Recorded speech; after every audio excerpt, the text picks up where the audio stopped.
O livro de Ester, ele relata os acontecimentos do Império Persa.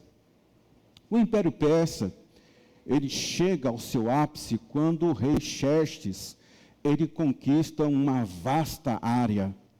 O Império Persa foi um império do mundo antigo que mais conquistou terras e riquezas de toda a sua história. Para você ter uma ideia, todo o território da Índia, do Oriente Médio, da Etiópia, que era o continente africano, todos esses lugares foi ocupado por esse império.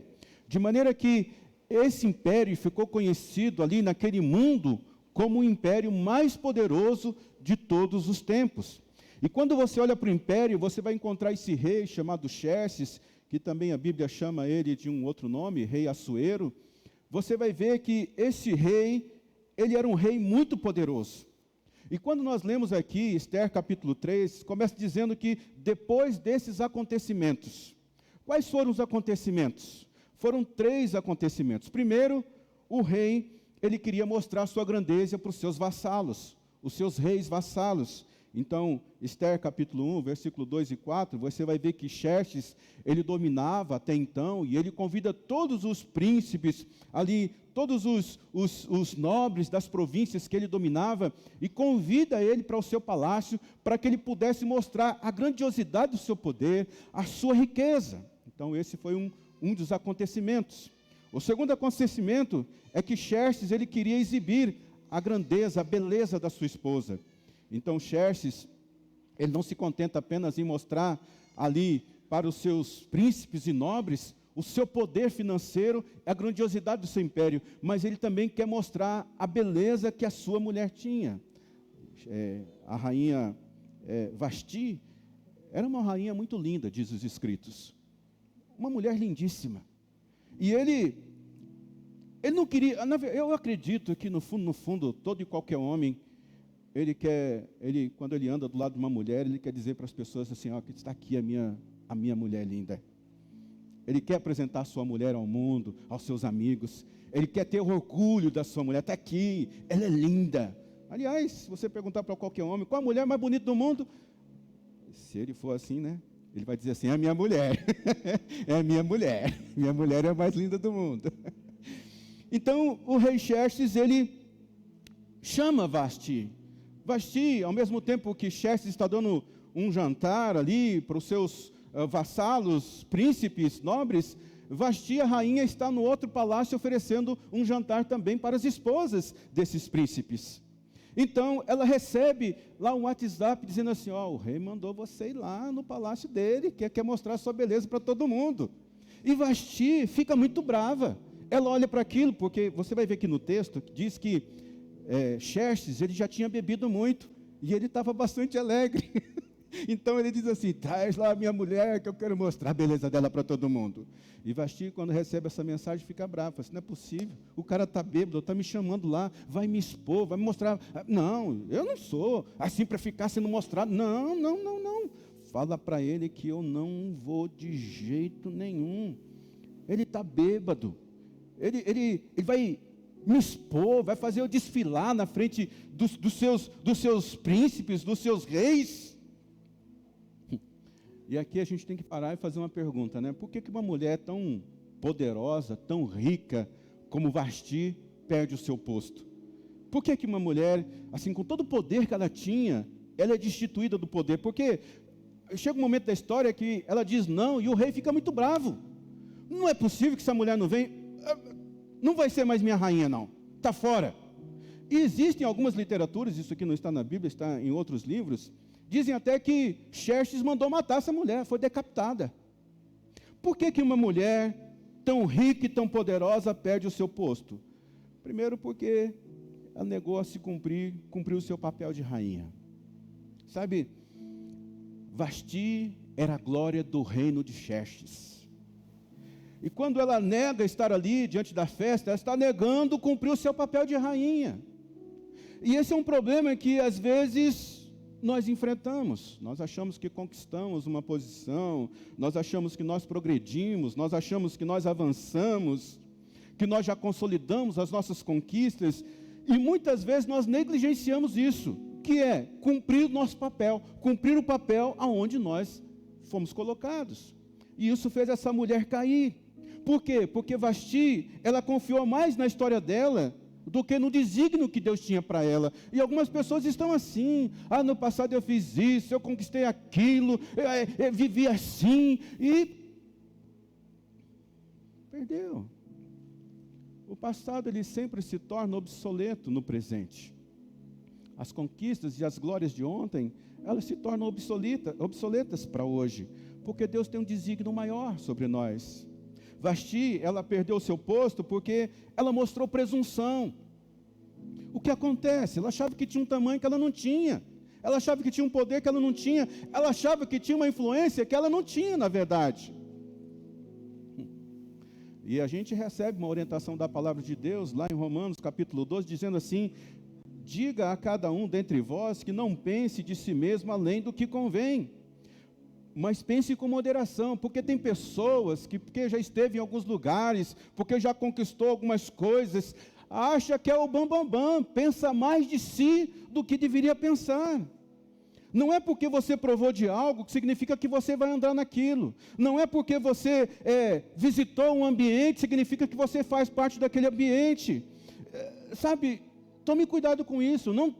Você não deve pensar muito menos de você, mas também você não deve pensar mais de si mesmo do que convém. A outra coisa que fez Vasti perder o seu posto foi porque ela negou honrar o rei. E todas as vezes que a gente nega honrar o rei, porque a gente sabe, tudo que nós temos, os lugares que nós ocupamos, a riqueza que nós temos, a família, o trabalho, a empresa, tudo que nós temos vem da mão dos reis. E quando nós negamos honrar o rei, nunca negue honrar ao rei. Então, a segunda coisa importante que aconteceu naquele império foi que quando Vasti foi destituída como rainha, o rei Xerxes buscou encontrar uma nova rainha. Então ele fez um concurso de beleza para escolher uma rainha nova. E ele mandou então cartas para todas as províncias, para que viessem as mulheres mais lindas e as virgens, para que eles pudessem escolher uma mulher. Então vem mulher da Índia, do Oriente Médio, da África, do Egito, da Babilônia, sabe, foi um grande desfile. E no meio de todas aquelas mulheres veio uma mulher da Babilônia. Na verdade ela era uma escrava, ela era uma judia, uma mulher chamada Esther. Ela tem um nome chamado Hadassa, mas ela é muito mais conhecida por Esther. Ela tinha um tio, seu tio era o Mardoqueu.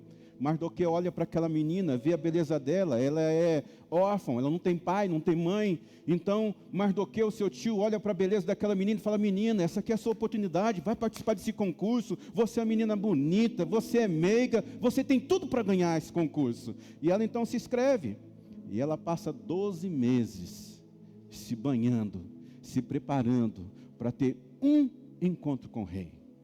E uma coisa incrível acontece, que fala que quando essa moça, ela pisa ali para participar desse concurso, e fica 12 meses ali se preparando, a Bíblia vai falar que o rei Xerxes escolheu, para cuidar de todas essas mulheres, o seu chefe lá do harém.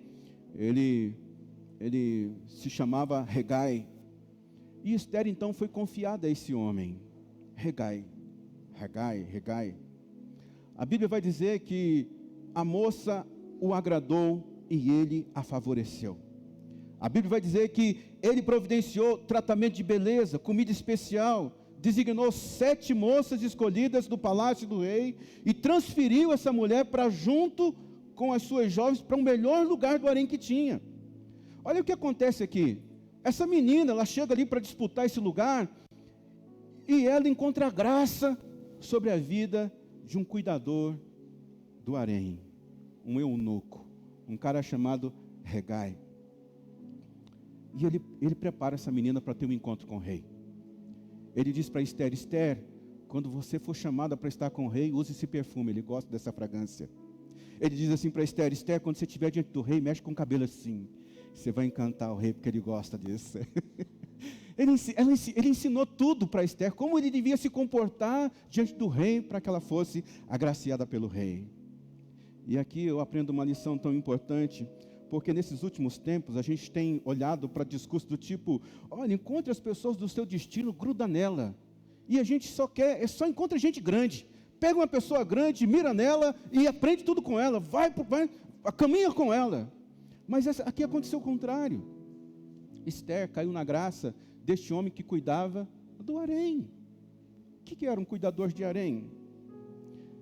Olha, entenda que aonde Deus quer levar você, o lugar que Deus quer colocar você, você precisa encontrar graça aos olhos de homens pequenos, de pessoas pequenas. Sabe, quem saberia o gosto do rei, senão aquele que cuidava do harém dele? Não pense que você vai chegar onde você quer chegar, onde Deus tem proposto você chegar, você só olhando para a gente grande. Honre as pessoas pequenas que estão ao redor de você. Fala oi lá para o porteiro do seu prédio. Fala bom dia para a faxineira da sua empresa. Trate com honra as pessoas pequenas, porque muitas dessas pessoas, elas conhecem o caminho para o coração do rei. Elas conhecem o caminho para você ser uma pessoa próspera, para você alcançar os seus objetivos. Não ignore as pessoas pequenas da sua caminhada. Eu já ouvi tantas histórias, cozinheiros, porteiros, gente que... Tem um livro, um escritor chamado Sobrenome Sproul. Ele conta, na introdução desse livro, é um livro de filosofia. Eu li esse livro há mais de 20 anos atrás. E ele fala que um senhor estava varrendo a calçada da sua casa. E todo dia o cara saía e vinha o senhorzinho lá varrendo. E ele se aproximou daquele cara e começou a conversar com aquele cara. E ele empregava uma visão em cima daquele cara que fosse apenas ali o servente, estava varrendo a calçada. Mas ele começou a conversar com aquele cara e descobriu que aquele cara era um grande professor de filosofia. Gente simples. Dê importância, honre as pessoas simples da sua caminhada. Porque não vale a pena você crescer e crescer sozinho. Não vale a pena você avançar e não ter ninguém para levar com você. Não vale a pena você prosperar e não ter alguém para ajudar, alguém para você fazer alguém prosperar. Então, a Bíblia vai dizer que o rei Xerxes ficou apaixonado por Esther. Quando o rei Xerxes olhou para Esther e falou, essa é a mulher que eu quero. Então, está registrado aqui no capítulo 2, que o rei gostou mais de Esther do que qualquer outra mulher. E Esther, então, tinha o seu tio, chamado Mardoqueu, e esse homem ficava sempre cuidando da vida dela. Como é que ele cuidava? Ele não podia entrar no palácio, então ele ficava ali na escadaria do palácio. Todos os dias, esse homem estava lá, todos os dias, esse homem estava lá. E um dia, Mardoqueu, ele está ali na porta, na escada do palácio, e ele vê uma trama palaciana. Ele vê ali 2 dos oficiais de Xerxes combinando assassinar Xerxes. Ele ouve aquilo, ele vai até Esther, Esther, estão planejando a morte do rei. E Esther vai e conta para o rei faz uma investigação e descobre que aquilo era verdade. Então o rei manda matar esses 2 homens, esses 2 conspiradores. E naquele momento, Mordecai não recebe recompensa nenhuma, nada, nenhum muito obrigado, você salvou minha vida, nada. Às vezes você vai servir alguém que não te recompensa imediatamente. Às vezes você serve até a Deus e você não vê uma recompensa imediata. Às vezes você abençoa a vida de alguém e você não vê uma recompensa. Você abençoa a casa de Deus e você não vê uma recompensa imediata. Mas você precisa saber que você serve um Deus que não deve nada para ninguém. Irmão, Deus não deve nada para ninguém. Tudo que você fez está escrito nas crônicas do rei. Tudo aquilo que você fez por Deus, tudo aquilo que você fez para o reino de Deus, tudo aquilo que você faz pelas pessoas, está tudo lá registrado, irmão. Cada momento que você serviu, cada serviço que você prestou, cada choro, cada oferta, cada pessoa que você ajudou, tudo isso está escrito nas crônicas do rei. Então, lá no capítulo 3, vai mostrar para a gente que enquanto Deus estava levantando Esther para ser a rainha deste grande império, também estava sendo levantado um mal, um homem chamado Amã. Você vai ver aqui que o texto diz assim, que depois desses acontecimentos, o rei Xerxes honrou Amã. Amã não é um nome próprio. Amã é um título. Amã significa o ilustre. Só que Amã, ele era um endemoniado. Amã, ele era filho de Belial, ele era um circunciso, ele era um filisteu, ele era um filho de Jezabel. Quando você xingar alguém e não quer pecar, fala assim. Vai xingar alguém, fala palavrão. É o filho de Belial, é um endemoniado. Fala assim, dá certo. E Amã, ele é uma espécie de arquétipo do mal. Porque ele se levanta contra o povo de Deus, ele se torna uma pessoa muito odienta. Amã odiava os judeus e odiava Mardoqueu, mas ele não sabia que Mardoqueu era tio de Ester. Só que Amã tinha o coração do rei, o Amã estava próximo do rei. Então um dia, Amã está descendo lá das escadarias e encontra lá o Mardoqueu, e Mardoqueu não se dobra diante dele, não se ajoelha diante dele, ele fica furioso com aquilo. O texto vai falar que ele se controlou naquele momento, ele não queria perder, queria dar piti, rodar a baiana na frente de todo mundo, então ele aguentou a mão lá, né? Tentando destruir Mardoqueu, o seu povo, ele induz o rei a fazer um decreto irrevogável. Todos os judeus deveriam ser mortos, todas as posses dos judeus deveriam ser tomadas por aqueles que assassinassem um judeu, tudo que os judeus tinham seria destruído. Um decreto. Irmãos, parece que na nossa vida, às vezes, existe um decreto que é irrevogável na nossa vida. Às vezes, quando a gente olha para esse mundo, irmãos, parece que existem decretos diabólicos que a gente não consegue fugir dele.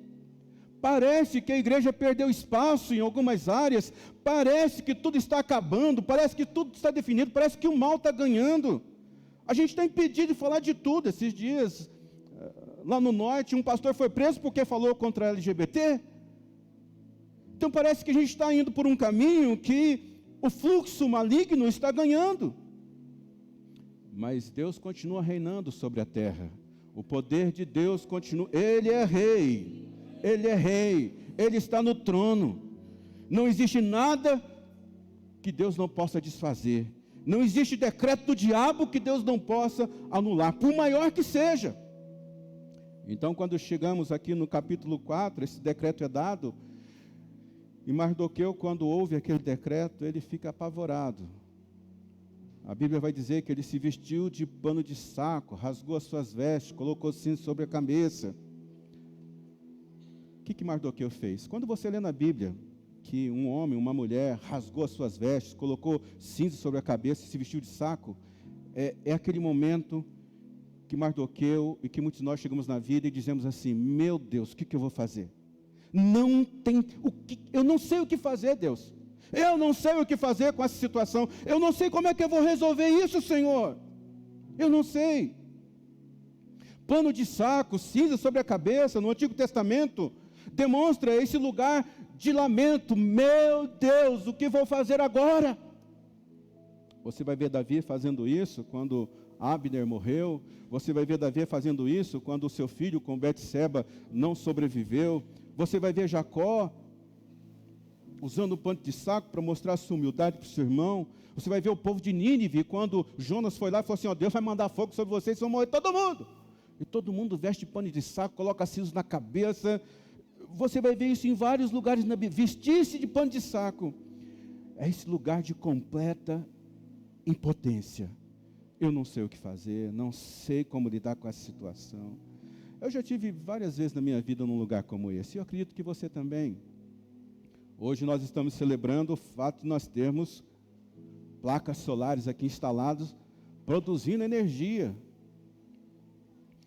Mas em 2017, nós estávamos aqui, nós mudamos para esse lugar sem ter nenhum fundo financeiro. E os primeiros anos foram muito difíceis, muito difícil. Um empresário que frequentava a igreja fez a doação de um campo para a gente lá no fundo, depois do jardim de oração, tem um campinho lá. Ele falou: não, eu vou construir um campo aqui, eu vou trazer grama igualzinha que tem no Morumbi. A grama morreu.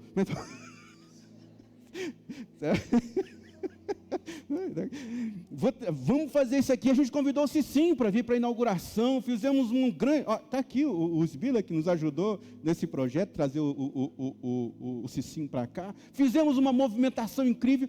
E você não sabe da maior, irmão. Naqueles dias, a gente estava com tanta dificuldade que a gente tinha que escolher qual boleto pagar, qual ia deixar para trás. E no meio de sufoco, qual paga, qual deixa para depois, qual paga, qual deixa depois, nós esquecemos a conta de energia para trás. O CPFL veio no dia que o Cicinho inaugurar o campo aqui e cortou a energia. Isso era de tarde.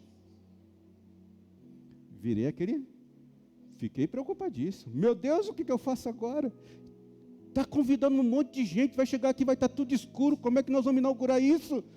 Como eu vou fazer? Mais de R$1.000 a conta, onde é que eu ia achar aquele dinheiro? E o outro problema é que a CPFL, ela não liga a luz no mesmo dia, não retorna a energia no mesmo dia. Não sei como é agora, mas porque eu já passei dessa fase. Não, mas assim, tem fases que são assim, mas hoje nós já passamos. E agora, meu Deus, como é que eu faço? Ligo na CPFL, conseguimos levantar o dinheiro, pagamos a conta, e agora, Deus, ligo para a CPFL, só daqui 24 horas. Meu Deus, todo mundo vai chegar aqui, vai estar escuro, o que eu vou fazer? Hoje é o dia da minha vergonha. Estávamos carregando as pedras, espalhando para aquele lugar lá, me ajoelhei naquele canto, falei, meu Deus, era 5 horas da tarde, meu Deus, hoje é o dia da minha vergonha. Se o Senhor não fizer nada. Daqui a pouco eu ouço o barulho de escada subindo. Era a CPFL ligando a nossa energia.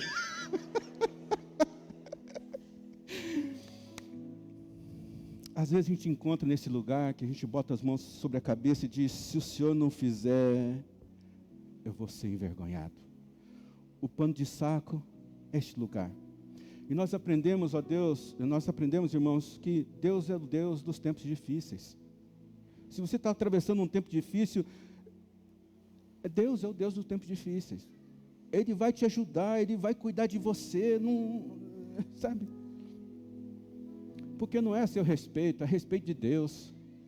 Tá? Não é respeito da sua glória, é respeito da glória de Deus.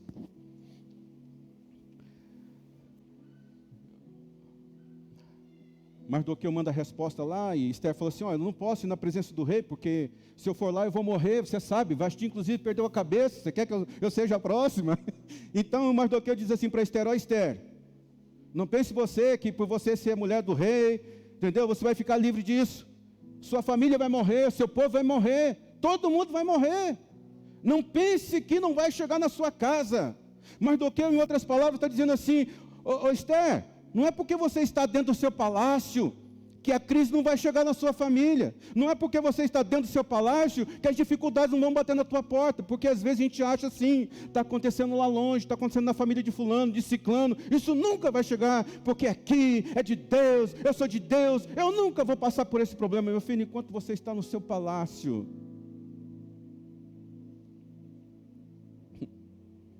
Não pense que você está imune por você estar no palácio. Então, a rainha Esther diz assim, faz o seguinte, Mardoqueu, eu vou jejuar com as minhas servas, e você pede para todo mundo aqui da nossa cidade, todo judeu, jejuar e orar. Irmãos, não tem nada que a oração e o jejum não mude na sua vida.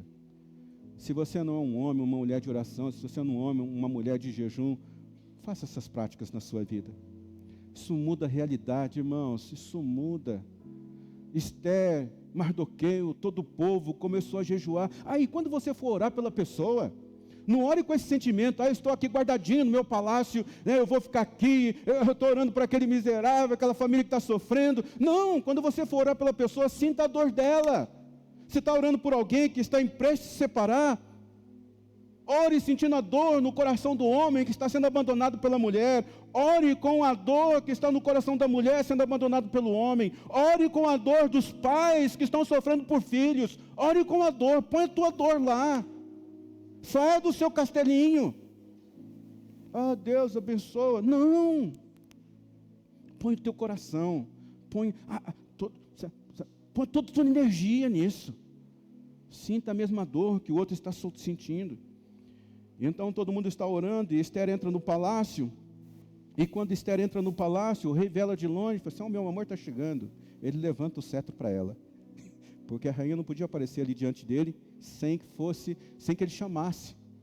Então, o rei levanta o cetro, pergunta para a rainha: minha amada, minha flor, o que você quer? Se você está aqui, você está querendo alguma coisa. Você está querendo um cartão de crédito? Eu te dou metade do meu...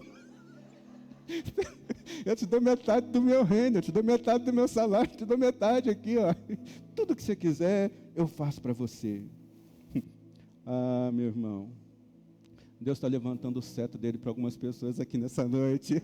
E está dizendo assim: pode pedir o que você quiser. Pode, até metade do meu reino eu vou te dar.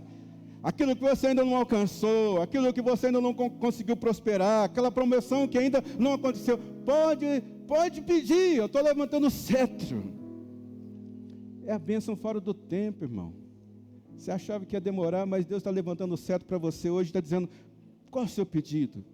E Esther, esperta aquela mulher, ela diz assim: rei, se o senhor se agrada da minha presença, eu estou preparando um jantar lá no meu palácio, eu quero que o senhor e Amã venham junto. O rei e o inimigo dos judeus, e Amã, o inimigo de todo mundo.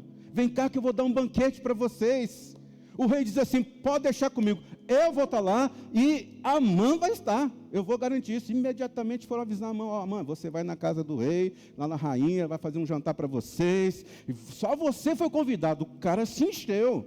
O cara falou assim: não, só eu? Não é possível. Não, eu estou assim, muito bom na vida com esses caras. Meu Deus do céu.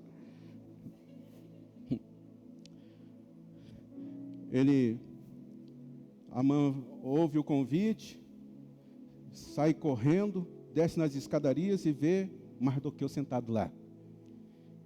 Ele queria matar esse cara, mas ao invés de matar, ele se controla. Ele vai para casa e conversa com a sua mulher.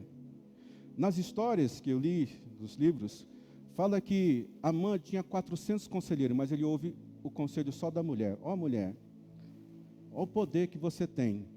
O rei lá, o Amã, tinha 400 conselheiros, mas ele vai ouvir o conselho da mulher. Olha aí. E a mulher fala assim: calma, Amã, calma. Rapaz, você foi convidado pela rainha, foi o único. Não se preocupa não, já tem um decreto aí, daqui a pouco esse judeu vai morrer. Mas se você quiser um pouquinho além, faz o seguinte: faz uma forca com mais de 20 metros, amanhã você vai estar na presença do rei, e você fala com o rei: rei, eu quero enforcar Amã. Mardoqueu? Não, Mardoqueu, é Mardoqueu. Eu quero enforcar Mardoqueu. Não é? Quero enforcar. E ele achou boa a proposta, mandou fazer uma forca com mais de 20 metros. No outro dia ele vai no banquete. Quando ele chega no banquete, o rei está bêbado novamente. Tomava muito vinho, era o melhor que tinha na praça. Você acha que não vai? Ele chama a mulher perto, fala: aqui, meu amor, o que você quer que eu faça por você? Pede metade do meu reino que eu vou te dar tudo. Então Esther, o que Esther faz? Esther começa a chorar. Rei, tudo que eu quero nessa vida é viver. Eu quero viver, minha família quer viver, mas nós não podemos viver porque existe um decreto contra nós. Nós todos vamos morrer, todos nós vamos morrer pela mão do nosso inimigo. E Xerxes fica bravo, ele levanta do trono e fala assim: quem fez isso? Quem fez isso? Eu vou matar esse cara. Esther levanta o dedo, aponta para Amã: é aquele. O rei está bravo, sai da presença de Esther, vai para um ambiente de jardim. Amã fica desesperado: o que eu vou fazer agora? Ele corre, se dobra nas pernas de Esther. Você vai ver o texto lá. O rei vai para o jardim e começa a pensar. Quando ele volta, pega Amã deitado no colo da rainha. E que ele pensa: o desgraçado quer matar minha mulher e agora quer bulinar nela. Vai morrer. O auxiliar do chefe que está do lado fala assim: tem uma forca lá na casa dele. Tem 20 metros. Vai lá e mata esse desgraçado lá. O chefe falou assim: é bom essa ideia, manda lá. Olha só, meu. Deus é o Deus das causas impossíveis. Uma forca preparada para Mardoqueu se torna uma forca preparada para Amã e todos os seus filhos. Todos. Mas tem mais, tinha um decreto. O decreto dizia que naquele dia, naquela hora, todos os judeus iam morrer. Um decreto irrevogável. Irmãos, às vezes nós cometemos erros e trazemos sobre nós decretos irrevogáveis. Não tem como a gente mudar, porque assim, é a lei da semeadura, nós plantamos, nós vamos colher, não tem jeito. Mas Xerxes diz assim, escreve um novo decreto. Xerxes pega o anel dele, selo, e fala assim para Mardoqueu, Mardoqueu, escreva um novo decreto. E Mardoqueu vai lá, escreve o decreto dizendo assim, ó, a partir de hoje, quem matar um judeu, quem for atacar o judeu terá direito de matar essa pessoa e ficar com todos os bens dela. Tudo aquilo que Amã havia planejado contra o povo de Israel, contra o povo judeu, Mardoqueu vai lá e tem autorização para mudar aquela sentença. Eu acredito que hoje Deus está mudando sentenças sobre nossas vidas. Sentença, todo mal que o maligno havia planejado, irmão, todo mal que o maligno tem planejado contra a sua vida, hoje Deus está anulando em nome de Jesus. Amã, orgulhoso, vai para aquele jantar e a Bíblia vai dizer que entre um jantar e o outro, à noite o rei perdeu o sono. Foi como mais ou menos o patrão ali do Rodolfo. Ele perdeu o sono, e quando ele perdeu o sono, ele foi para uma antessala, chamou os seus auxiliares e falou assim, abra aqui para mim, vê qual é a história do meu reino. E quando o auxiliar abriu o livro das histórias do rei, cai justamente ali na história que Mardoqueu havia desbaratinado um plano de matar o rei. O rei Xerxes fica tão entusiasmado com aquilo, que pergunta, que foi feito a vida deste homem que poupou a minha vida? E eles disseram, nada foi feito. Nada foi feito? Nada. O rei fica aflito. O rei fala assim, tem algum oficial meu aí? O servo dá uma olhada assim para fora, assim, eu vi Amã aí, traga ele aqui. Quando Amã chega diante de Xerxes, Xerxes pergunta para Amã, Amã, o que eu devo fazer a um homem que o rei quer honrar? Amã está achando que está falando dele, cheio de si, fala assim, se o senhor quer honrar uma pessoa, quer honrar para valer mesmo, que vai sair sem notícia de todo mundo, se o senhor quer fazer um negócio bem feito, faz o seguinte, pega uma capa que o senhor usou, coloca sobre esse homem, pega uma coroa que o senhor usou, bota sobre a sua cabeça, pega um cavalo que o senhor usou, monte esse homem sobre o cavalo, pega o oficial mais nobre de todo o reino, bota na frente desse cavalo, e essa pessoa sai gritando, é isso que o rei faz ao homem que ele quer honrar, é isso que o rei faz ao homem que ele quer honrar. Xerxes diz assim, imediatamente, vai lá e faz isso com Mardoqueu. Eu posso imaginar Mardoqueu sentado na escadaria dele, vem Amã que quer matar ele, coloca a capa sobre ele, coloca uma coroa sobre ele, e Mardoqueu está pensando, meu Deus, que é isso? É meu inimigo, está colocando uma capa, uma coroa, sobe aqui, Mardoqueu.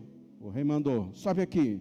E Amã sai puxando o cavalo. Ele vai dizendo, é isso que o rei quer fazer ao homem que ele quer honrar. Mardoqueu lá dizendo, fala mais alto que eu não estou ouvindo.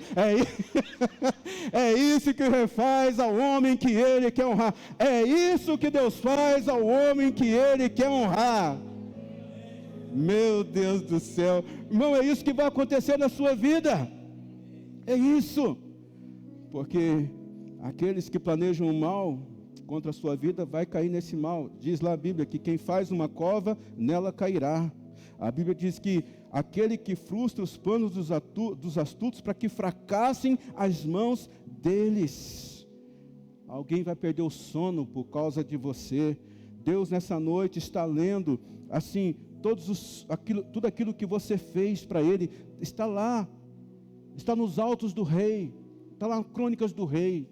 Hoje, Deus, Ele vai te abençoar. Se havia um decreto emitido contra você, Deus revoga esse decreto hoje e te abençoa. Parece que existem coisas irrevogáveis, mas não é assim, debaixo do poder de Deus.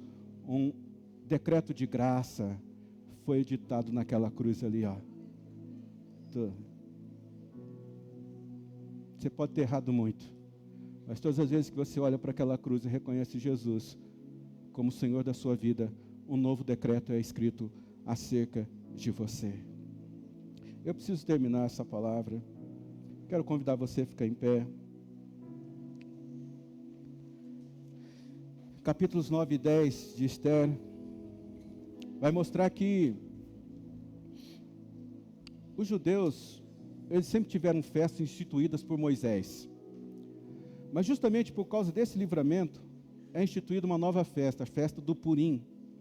O que é a festa do Purim? A festa do Purim são para os judeus se lembrarem de que não existe uma situação, por pior que seja, que não existe um livramento da parte de Deus. Isso é o que significa a festa do Purim.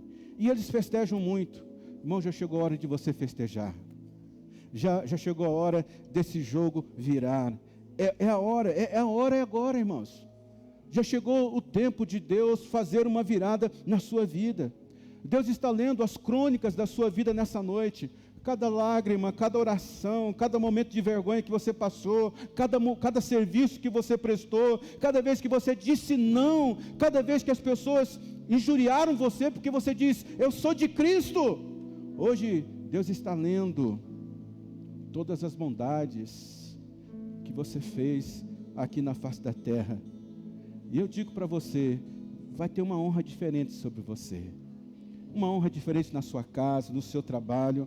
Uma honra diferente Deus está depositando sobre a sua vida hoje. Nos seus negócios, nas pessoas com as quais você convive. Porque assim se fará o homem que o rei quer honrar.